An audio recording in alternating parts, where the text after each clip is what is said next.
I'm here from the Reddit thread, Ask Me Anything. And I mean anything.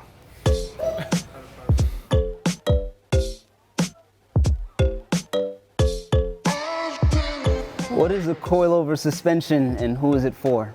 Where's the coilover we had over here? A coilover suspension is a fully adjustable suspension.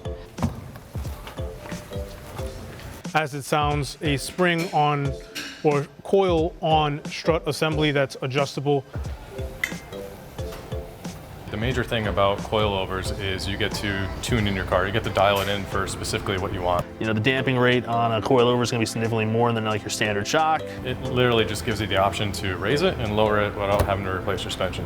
And a kind of higher performance option. One of the biggest advantages with coilovers, especially when setting up a car for like track use, If there's a certain track, you could dial it in so you can shift weights of the car a little bit. is the ability to corner balance the car. Know what you're looking for and understand how suspension works before you pull the trigger on anything.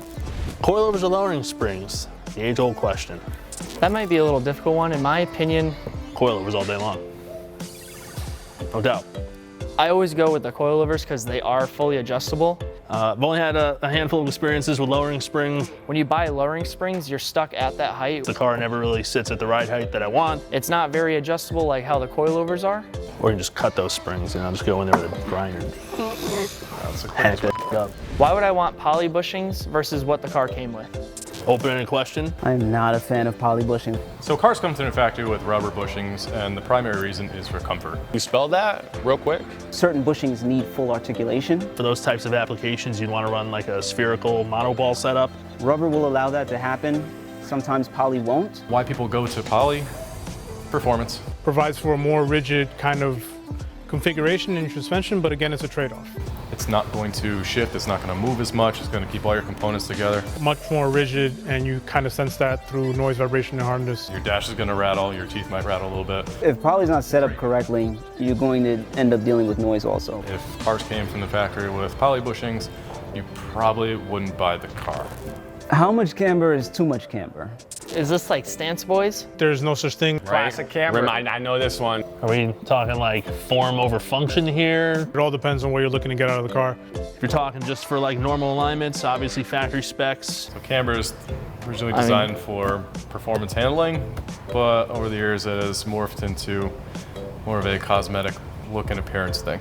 You know, if you're taking your car to a track day or an autocross or something like that, you'll probably want to increase your front camber. Sans life, and pretty much that's it. If you're going for looks, I'll leave that to you.